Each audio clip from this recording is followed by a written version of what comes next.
Bem-vindo ao projeto Técnica Feynman, a lei de licitações e contratos. Você vai aprender, nem que seja a última coisa que você faça. Então, estávamos estudando o processo licitatório e suas características gerais e chegamos à conclusão que é necessário, então, para que seja iniciado as fases da licitação, a existência de um documento de formalização de demanda para que seja elaborado um PCA, um Plano de Contratação Anual. Então, dando início agora às fases da licitação. A primeira fase da licitação é a fase preparatória.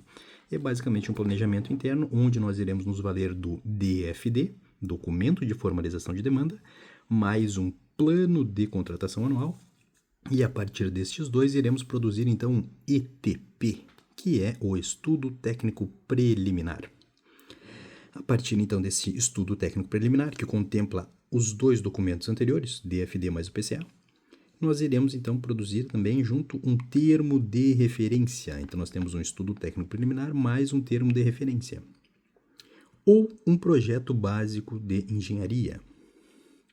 Por quê? Porque nos casos para obras e serviços de engenharia, a especificação deve estar apenas no TR, que é o termo de referência.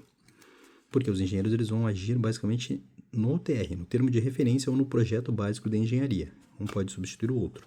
Toda essa parte aqui de ETP, de estudo do técnico preliminar, é uma parte mais administrativa, que pode ser realizada, então, desde lá do início do processo licitatório pelos administrativos, por exemplo. Apenas o termo de referência ou o projeto básico de engenharia que irá requerer, então, uma especificação. Então, continuando, ainda dentro da primeira parte, que é a parte preparatória, nós teremos diversas coisas. Vamos entender agora. Competência da administração para bens, obras e serviços. Medidas. Central de procedimento, catálogo econômico padronizado, sistema informatizado para obras, modelos padronizados de documentos, adoção de tecnologias avançadas. Então, isso tudo é a competência da administração. É essa parte inicial do DFD e do PCA. Ainda poderão ser realizadas, então, audiência pública para consulta de disponibilidade de informações e também de sugestões. No caso das audiências públicas, elas deverão ser convocadas no mínimo com 8 dias úteis. Poderão ser, então, feitas essas audiências de forma presencial ou eletrônica e iremos, então, disponibilizar essas informações, mais o ETP, mais os elementos do edital. Então, basicamente, lá na audiência pública, irá dizer, vamos fazer um processo licitatório, realizamos já o DFD e o PCA, e temos o ETP, vamos estudar o ETP, todo mundo vai agora na audiência pública estudar o ETP. E é basicamente isso. Então teremos ali a manifestação dos interessados. Análise de risco, responsabilidade das partes, objetiva, distribuição eficiente de recursos, mecanismos de evitar prejuízo. O contrato, então dentro da análise de risco, será equilíbrio econômico e financeiro, visando o equilíbrio econômico e financeiro, visando também rescisão contratual e também o seguro. Tudo isso estará contemplado na análise de risco, tudo feito na etapa preparatória. E por fim, dentro ainda da análise de risco, as questões obrigatórias para obras e serviços de grande vulto ou para contratação integrada ou semi-integrada, é obrigatório que seja feita, então que seja apresentada uma análise de risco nessa etapa preparatória. Aí depois pega essa análise de risco, vai lá, apresenta na audiência pública todas essas informações e aí vamos ter sugestões, enfim. Por fim, valores de contratação. Então, tudo isso deve ser feito ainda na etapa preparatória para definição dos valores.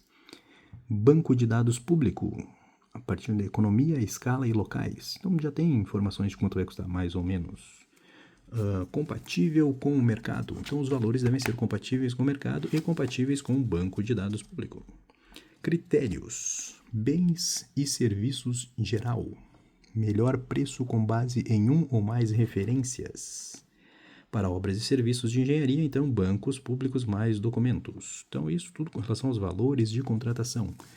E aí temos sempre aquela questão da margem de preferência. Perceba, é quase sempre 10%. Até 10% para quem não atende o critério de preferência ou até 20% para a tecnologia nacional. Então, esta é a fase inicial, a fase preparatória da licitação. Dando seguimento, iremos então para a publicação do edital. Finalmente o edital foi publicado. E aí? E aí nós vamos encaminhar para o setor jurídico. O setor jurídico irá realizar uma análise desse edital e irá, então, fazer uma análise, ele irá emitir um parecer para um controle prévio de legalidade, de fato e de direito, ou essa análise será dispensada no caso de situações prévias definidas para a autoridade máxima. A divulgação será feita, então, no Diário Oficial e no PNCP. A apresentação das propostas mais lances serão feitas em prazos de dias úteis. E aí começam os prazos dos dias úteis. Perceba, se for uma licitação para aquisição de bens, você tem 8 dias úteis, no caso de menor preço ou maior desconto. O que raios eu estou falando? Eu estou falando basicamente dos critérios de julgamento de menor preço, maior desconto, melhor técnica.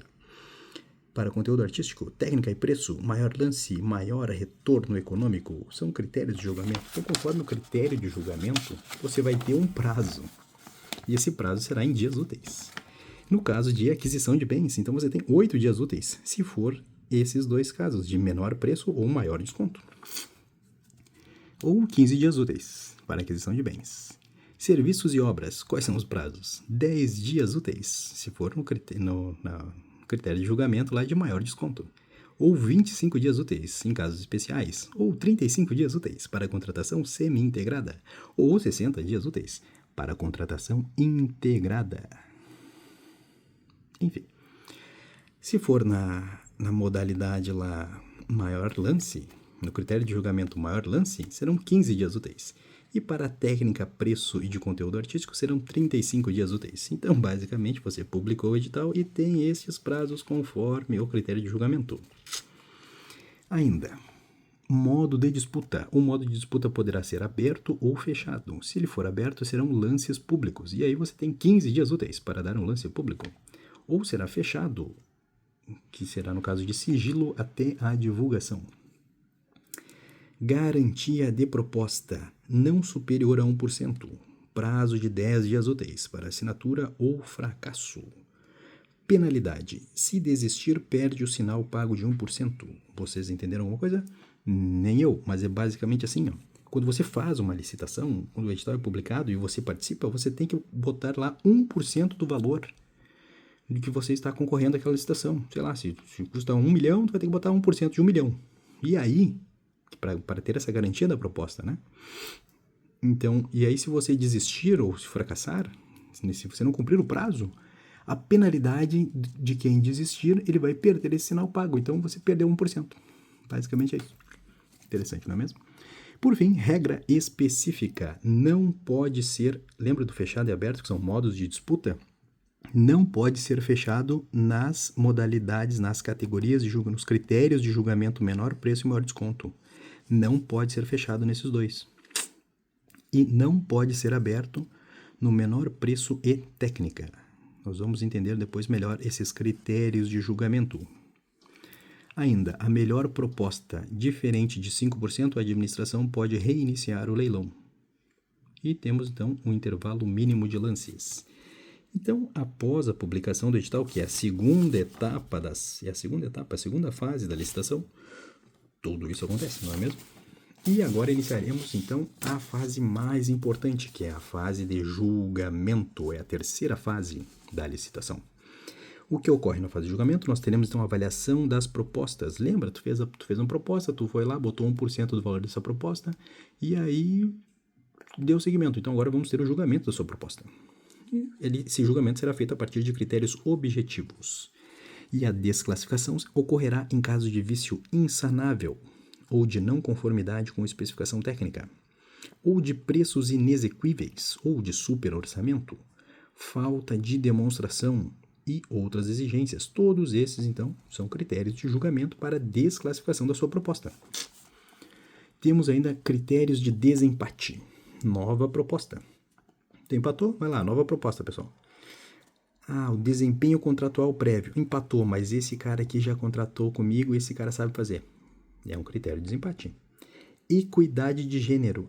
Você contrata mais mulheres e homens de forma igual, igualitária, então você vai ganhar. A lei é essa, eu não posso fazer nada. E por fim, programa de integridade ou compliance. É um negócio de conflitos internos na empresa, você resolve seus próprios problemas, então você vai ser contratado por um critério de desempate. Critérios de preferência no julgamento. Se for no mesmo território, se for empresas brasileiras ou empresas que têm pesquisa e desenvolvimento no Brasil, são um critério de preferência. E, por fim, comprovação de práticas de mitigação. Você faz algum problema lá, você tem práticas de mitigação. E, por fim, o último critério de julgamento, critério objetivo de julgamento será, então, a negociação. As condições mais vantajosas serão aplicadas ao primeiro lugar e também com os demais. Então, você faz a licitação, você tem uma lista lá de aprovados, o primeiro colocado, vamos fazer uma negociação com o primeiro colocado. E com os demais também. Perceba, não é só o primeiro que ganha. E agora entraremos nos critérios de julgamento com base na modalidade. Perceba, quais são as modalidades de licitação? Concorrência, leilão, concurso, pregão e diálogo competitivo. Estas são as modalidades de licitação. A concorrência basicamente irá se aplicar a maior vulto, obras de engenharia e serviços especializados. O leilão é basicamente para vender itens.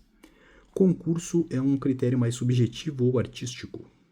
O pregão são para bens e serviços comuns. E o diálogo competitivo é para inovar, adaptar o mercado. Perceba, é vedado inovar, adaptar ou combinar modalidades. Você tem que usar apenas uma modalidade. Você não pode juntar duas modalidades. E como que eu vou saber qual modalidade eu vou usar? A natureza do objeto define a modalidade. Então, lembra lá dos objetos? Conforme o objeto que você vai querer contratar por licitação, você irá definir a modalidade de licitação. Definida a modalidade de licitação, nós iremos agora estudar os critérios de julgamento com base na modalidade. Perceba, é meio que intuitivo. O critério de julgamento de maior lance, ele se aplica tão somente ao leilão. É literalmente isso, é um leilão. As pessoas estão leiloando. Quem der o maior lance, vence. Esse é o critério de julgamento para a modalidade de leilão. E no concurso? No concurso, o critério de julgamento será melhor técnica e conteúdo artístico. Ou seja, se o concurso é uma modalidade subjetiva e artística, quem tiver a melhor técnica ou conteúdo artístico será o vencedor, conforme o critério de julgamento. E por fim, o pregão. O pregão é tipo um leilão, só que assim, para bens e serviços comuns. É para coisas triviais, ou seja, comprar papel, comprar caneta, comprar coisas pequenas. Então, basicamente, os critérios de julgamento que se aplicarão a ele serão menor preço e maior desconto. Não é mesmo? Simples assim, se tu conseguir uma caneta que é mais barata ou uma caneta que tem mais desconto, tu vai comprar dele. Esse será o critério de julgamento. E, por fim, a modalidade concorrência. Perceba, a modalidade concorrência, aquela para as obras de maior vulto, obras de engenharia ou serviços especializados. Nessa modalidade, tu vai aplicar todos os critérios de julgamento, exceto o maior lance. Por quê? Porque não tem lance, né? O lance ele só existe no leilão. Fora do leilão não existe lance. Então, todas as modalidades, ou todos os critérios de julgamento se aplicam à modalidade de concorrência, exceto o maior lance. Fácil, não é mesmo? Tá, mas e o que raios é esse diálogo competitivo? Aparentemente, nenhum critério está sendo aplicado a ele. É porque ele é muito específico. Vamos compreendê-lo. A modalidade de diálogo competitivo funciona da seguinte forma. Lembra que ele era lá para inovar, adaptar o mercado? Como que eles fazem isso? É um processo de desenvolvimento conjunto de uma solução. Basicamente, nem eles sabem o que eles querem fazer. Então, eles juntam todo mundo junto numa sala e fazem uma coisa chamada de fase competitiva. Nessa fase competitiva, será então desenvolvido em conjunto uma solução. Essa fase competitiva contemplará então um edital. Depois dessa fase competitiva, então será feita, nós iremos analisar a proposta mais vantajosa, dentro de 60 dias úteis. Então, todo mundo que fez parte lá do desenvolvimento em conjunto para uma solução de inovação, enfim, terá então 60 dias úteis para apresentar uma proposta. E essa proposta será então avaliada por uma comissão com 3 servidores efetivos ou empregado público do quadro permanente. As comissões geralmente são 3 ou 6. Nesse caso, são 3 servidores efetivos. Então, basicamente isso que é a modalidade de diálogo competitivo. Ela é um pouco peculiar, mas ela contempla, então, uma das principais modalidades de licitação. Certo? Então, realizamos a terceira fase da licitação, que foi o julgamento. Agora iremos finalizar com a fase de habilitação e homologação. A quarta fase é a fase de habilitação, que é basicamente a conferência e análise de documentos. Será feita, então, uma análise jurídica, técnica, fiscal e econômica. A análise jurídica, então, irá analisar o contrato, o TC e um pedido de fornecimento. A análise técnica contemplará conselhos, RT, responsabilidade técnica, auditorias e certificados. A análise fiscal, social e trabalhista. A empresa vai ter que entregar um monte de certidões. E a análise econômica e financeira, a demonstração contábil que a empresa vai conseguir fazer. E por fim, a última fase é a homologação, que é basicamente a contratação, né? A publicação e listagem dos fornecedores. Lembrem-se, nós faremos uma negociação com o primeiro colocado e com os demais. Então, nós vamos ter uma listagem, vai ter um ranking. Ah, o número 1 ganhou. Ah, legal. Será feita, então, pela uma autoridade superior, com vias de realizar o saneamento de irregularidades, uma revogação discricionária. O ganhador, perceba, o primeiro o colocado não possui direito subjetivo. Ele não, obrigatoriamente, não vai ganhar nada. Ele só está numa lista, uma listagem, ele foi o primeiro. Então, o Estado vai primeiro falar com esse. Mas ele pode muito bem negociar com todos os outros, com todos os demais. Ainda teremos, então, questões de anulação por ilicitude, responsabilidade justificativa e a adjudicação do objeto. Então, esta é a última fase da licitação. Basicamente, contemplando, então, o overview novamente, as fases de licitação é a fase preparatória, a fase de publicação do edital,